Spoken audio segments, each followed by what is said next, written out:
Now, the terror attack in Manchester is going to, as we say, loom large as President Trump gets ready to meet with leaders in Brussels.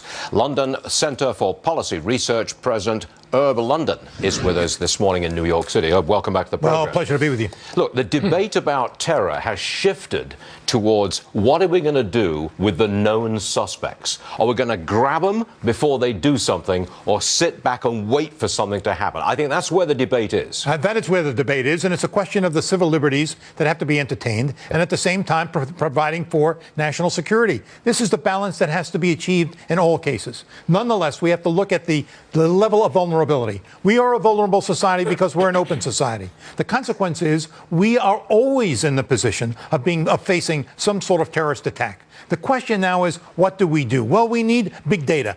The data that is now available can serve as a predictive device, giving us some indication of who are the likely terrorists. Okay. So you get that predictive data, and what do you do with it? You know that this person over there is likely to carry out an attack. So what do you do? We've got 1,000 cells that are being looked at by the FBI. They're overwhelmed. There is no question that we've got to do more in the way of vigilance and the examination. This examination or looking at all of the data requires more personnel.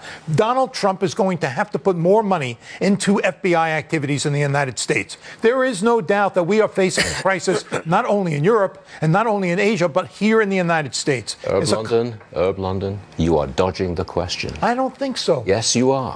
When you've got all of the information and you know you're absolutely certain this guy's going to do it, don't you go get him? You go get him. You do? You do. In America, with the Constitution? Look, this is what I said, the balance between civil liberties and national security. In the end, national security has to take priority. And the reason why it takes priority, because lives are at stake. That's true. We cannot allow another San Bernardino, another Orlando, another Fort Hood. That is not in the cards. Okay, but I've got to tell you that as of right now, emotions are boiling over in Britain. Across the board, it's a hot spot. Well, it's a hot spot for a very, very good reason. Of course. The Brits have put more of an emphasis on hate speech, but not on the 8-year-old girl who was being killed. Yeah. And as a consequence, you're looking at a society that I think is misguided at the moment, thinking about the wrong things, worrying about whether, in fact, the Muslim community is going to be upset about the language that's employed by the government. We've got to do everything in our power to protect young girls who've been killed in Manchester.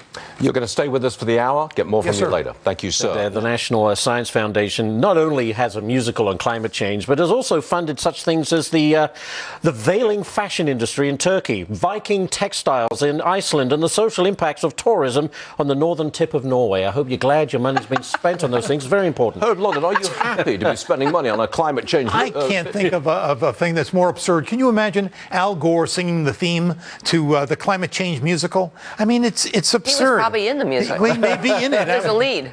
Herb London's with me. Investors seem confident. How about you, that the president will get going with his growth program? I think that when you're starting to see is that within the Congress there's a lot of hard work that's going on. Whether in fact this leads to tax reform remains to be seen. I'm fairly confident that that will happen, notwithstanding the distractions that have occurred. It's hard to say whether it would happen this year, largely because I don't know what is going to be happening with the special counsel and whether in fact that will have some sort of effect on the way in which the Congress operates. But assuming that it does not have, there's no hard evidence, no smoking gun, I think that it's very likely that you will get some sort of tax reform. Now, here's an important story. Let's see if we can get to grips with it. Moody's is downgrading China's credit rating. First time that's happened in nearly 3 decades. They say rising debt and a slowing economy could make the country weaker. Your thoughts on that, Herb London? It is important. I think it's an exceedingly important story, and I do think that you have rising debt in China, which is a problem. And of course, one of the issues that has to be addressed is the corruption in China as well, which has, I think, a dampening effect on the economy. So there are a lot of factors that go into the examination of what is happening in China at the moment. Yeah, well, let me give you one negative scenario. You're a hacker. You hack into the system. Yeah, no question. And this leads to a number of accidents. Yeah. Insurance companies now have this liability, and that is also going to have a very dampening effect on the progress in this stock. I want to thank everybody. Liz, Herb, Scott, one and all, thank you very much indeed. Great performance this Wednesday morning.